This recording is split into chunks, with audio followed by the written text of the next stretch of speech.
Garden of Adonis, Phaedrus 276 b. 2. For the former opinion, see the Tien 1994 and for the latter, Picaruga 1977. 3. For the children's story, Where the Wild Things Are, Melad, Melaad 1967. Our understanding of the site largely follows the developed by its recent excavator Ian Hodder, except that we have perceived the importance of seasonal variations in social structure to a greater degree. See Hodder 2006, and for further information, images, and databases, see also www.chatterhoyuk.com with references to multiple field reports, sections of which are also referred to below. Mescal et al. 2008. See, for example, Gimbutas 1982. More recent studies make the point that Gimbutas publications often inflated the frequency of female forms within Neolithic figurine assemblages, which on closer inspection contain a more balanced proportion of clearly female, mix of simply unsexed forms, e.g. Bailey 2017. Charles Spetnak 2011 discussed the successive wave of criticism leveled at Gimbutas and provides further references. 9. The key publication on the genomics of steppe migration is Hack et al. 2015. Shortly after these findings were published, the eminent prehistorian Collins Renfrew delivered a lecture at the University of Chicago entitled Maria Rediviva, Maria Born Again, DNA and Indo-European Origins. He suggested that Gimbutas Kurgan hypothesis had been magnificently vindicated by the findings of ancient DNA, which suggest links between the dispersal of Indo-European languages and the westward spread of the Yamnaya cultural complex of the steppe north of the Black Sea in the late 4th and early 3rd millennia BC. It's worth noting that these findings contradict Renfrew on 1987 hypothesis that Indo-European languages originated in the region of Anatolia spread some millennia earlier with the dispersal of Neolithic farming cultures.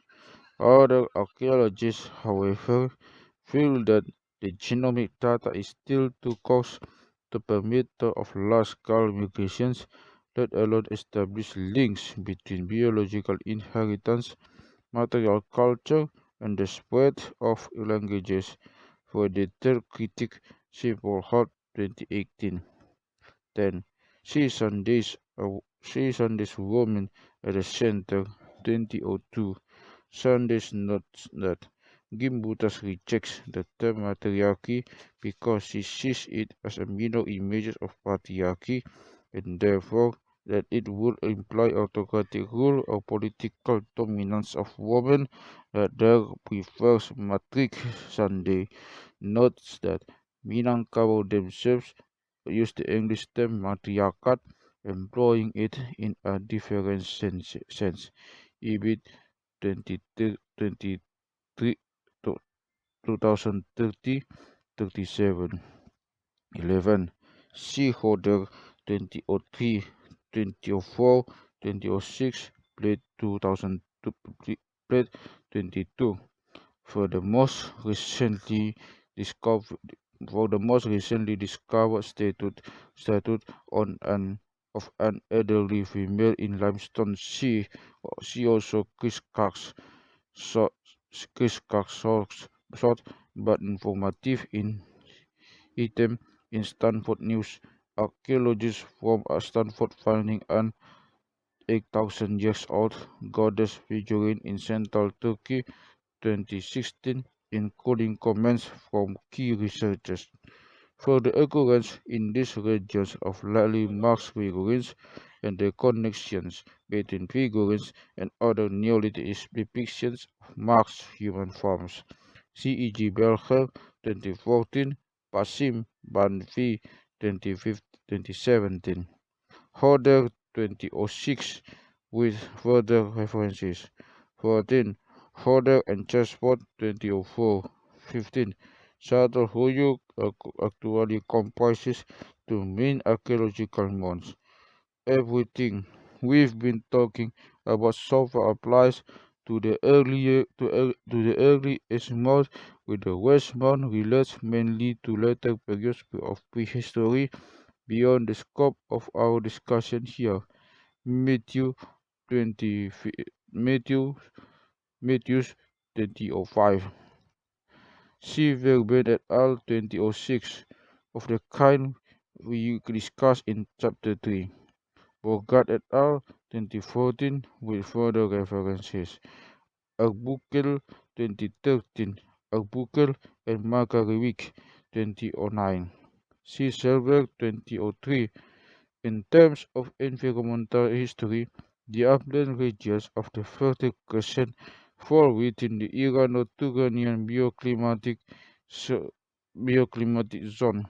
Current reconstructions Current reconstruction suggested the establishment of deciduous woodlands in this region did not follow directly from the onset of warmer and wetter conditions at the beginning of the Holocene, but was to a significant degree a product of landscape management strategies carried out initially by forager populations and subsequently by cultivators and herders, as seen in Kabuktu 2014-23, based on the analysis of carbonized residues of wood found in archaeological sites. Suti et al. 2015 reconstruct a moisture environment for this region in the early Holocene, with considerably more tree cover than is apparent today, especially along and adjacent to the Jordan Rift Valley.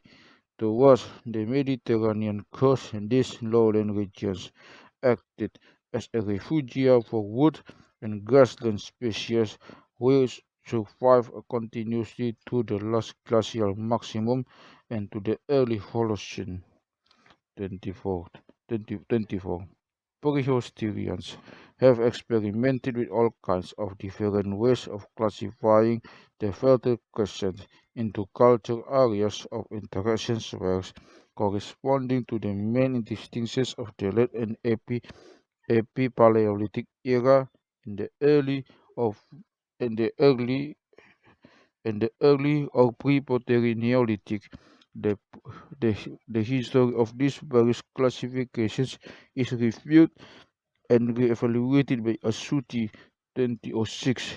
Here, we follow the distinctions outlined by Serrat 2007, which are based on the correlation of both ecological and cultural patterns rather than isolated and fairly arbitrary categories of archaeological data, such as different ways of manufacturing stone tools and weapons. Serrat's classification also has the advantage of avoiding theological tendencies found in some other studies, which assume all evidence of cultural complexity, such as substantial settlements and architecture, must be in some way related to the development of food production. In other words, he allows for such developments within foraging societies that had no strong investment in the domestication of plants and animals. 25. For craft speculation in early Neolithic communities. See Reich et al. 2008 and in general as Sutton Fuller 2013. Serrat 1999. Wilcox 2005-2007. For Western Iran and Iraqi Kurdistan, see Zeder and Hesse 2000, and for Eastern Anatolia, see Peter et al. 2027. Asuti and Fuller 2013, 314, 23, 326, 8. Harari 2014, 1880. Harari 2780. Hillman and Davis 1999, 1990. Maeda et al. 2016. The initial growth of permanent villages within, within 11,000 and 9,500 BC.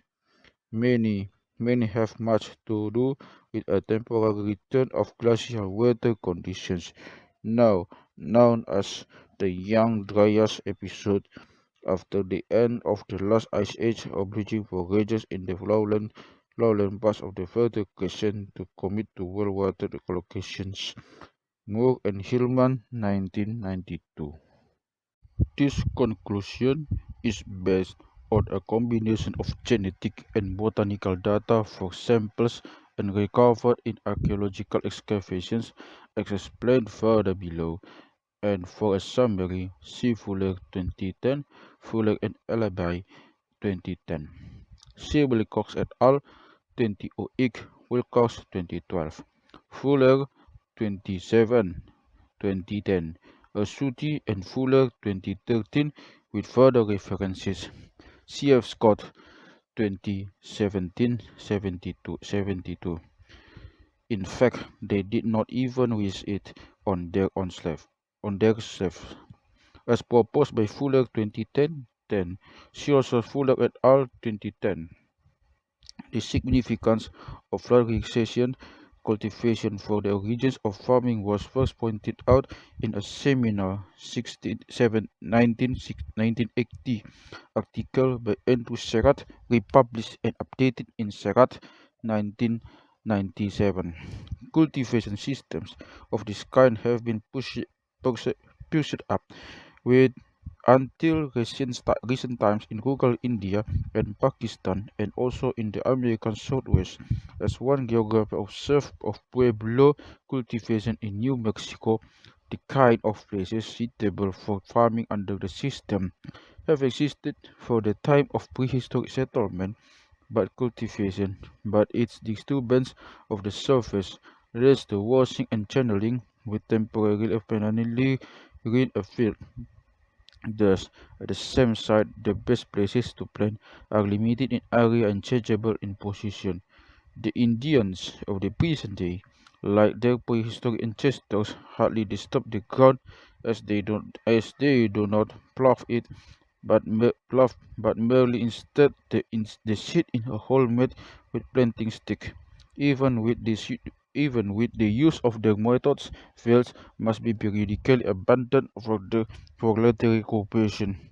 One of the principal causes of such shifts in location lies in the habits of ephemeral streams in the stage of alluviation.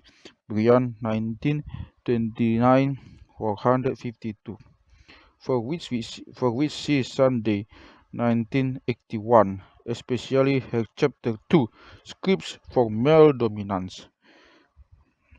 Diamond 1987, C. Murdoch 1937, Murdoch and Provost 1973, Owen 1994, 1996, Barber 1991, 1994, Sofer et al. 2000, Levi-Strauss 1966 to 169, C. McCormack and Stratton et 1980.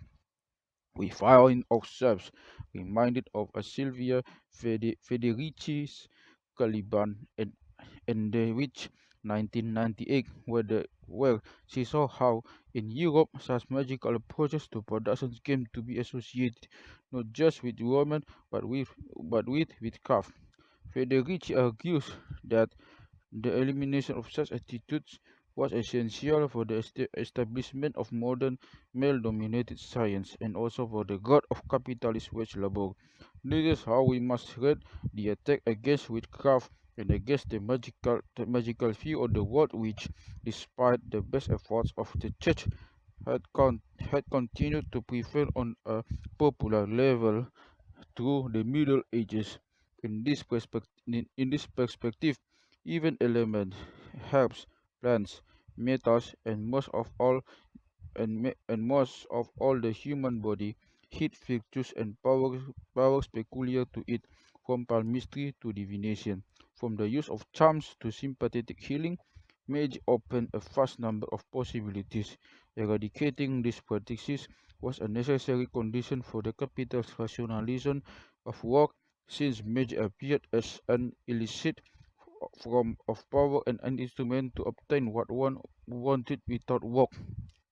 Magic kills industry, lamented of Francis Bacon, admitting that nothing repelled him so much as the assumption that one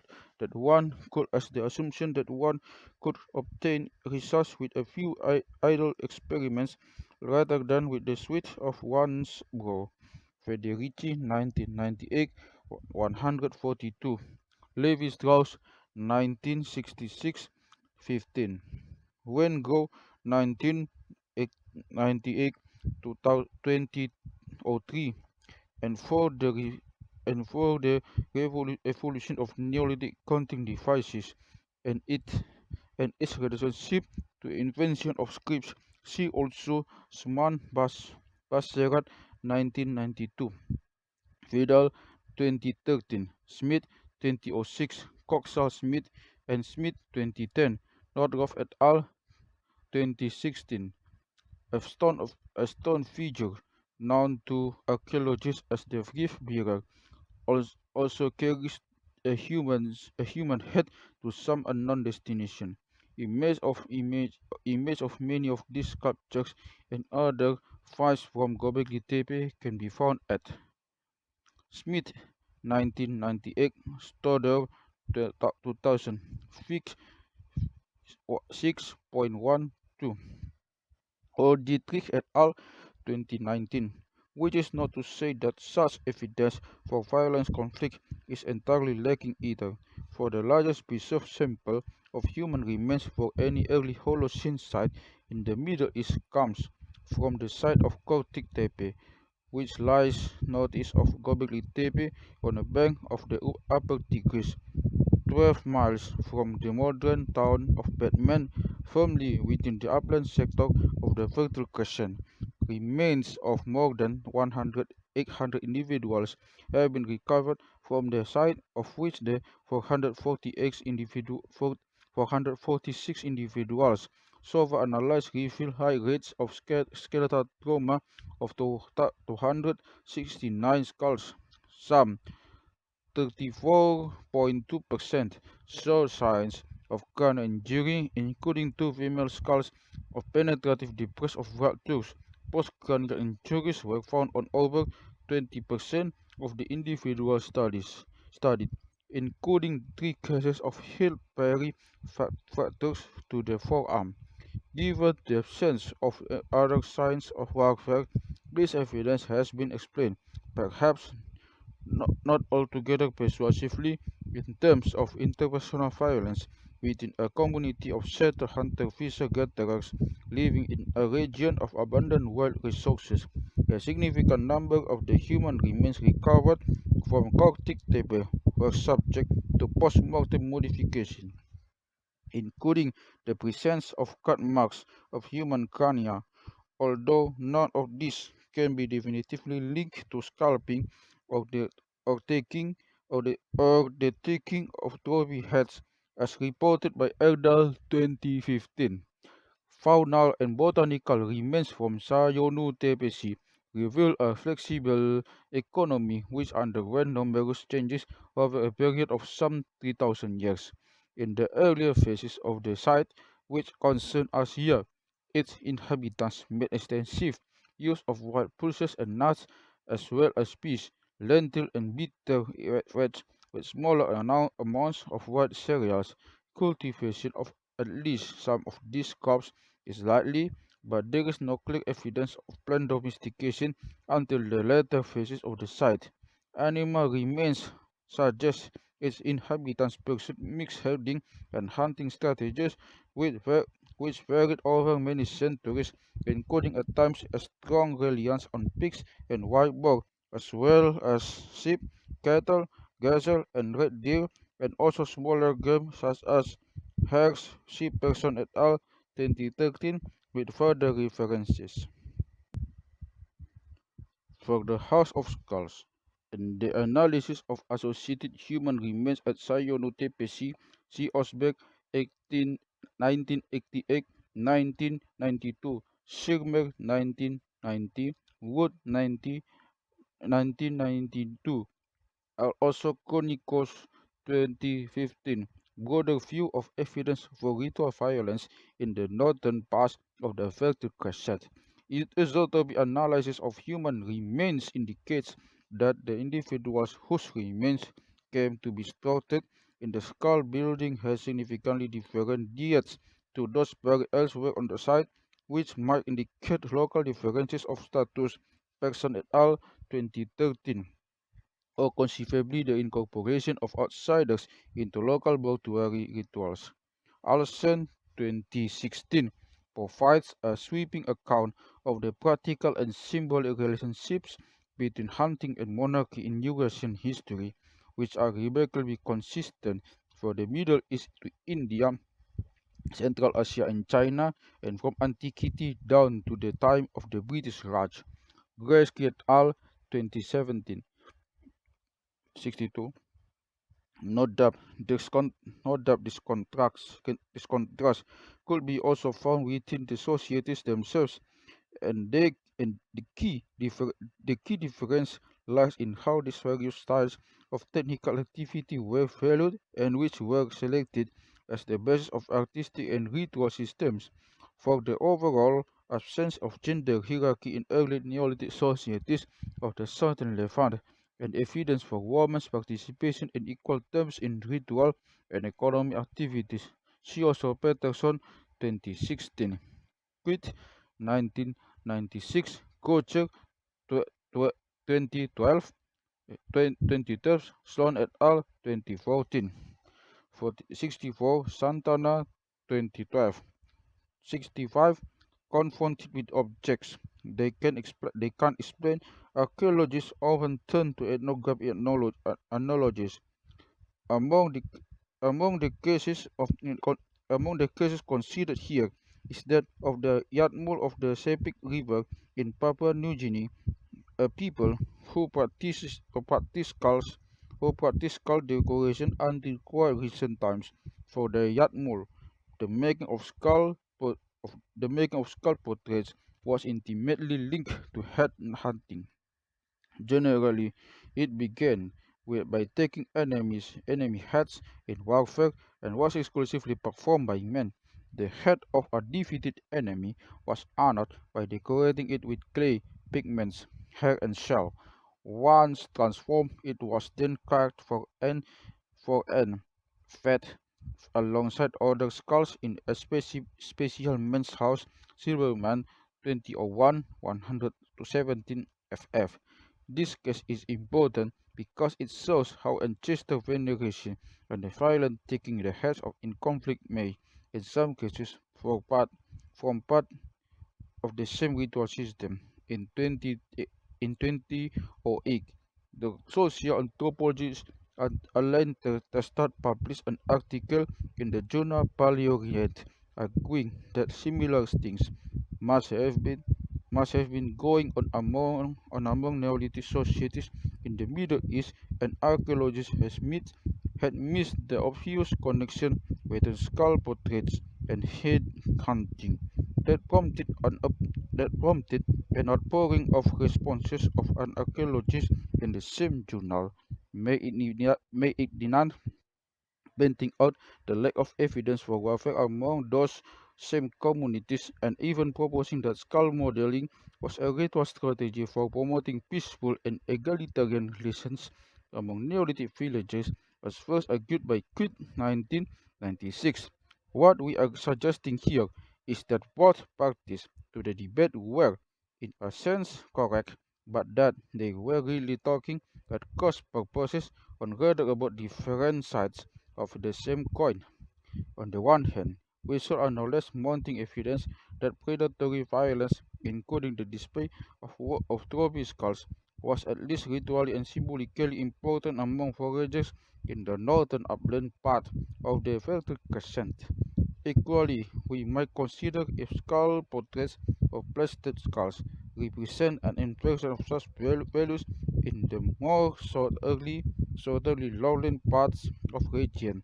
Not everything has to fit the same model just because it was happening at the same time, and, and in this case, just the opposite seems likely to be true.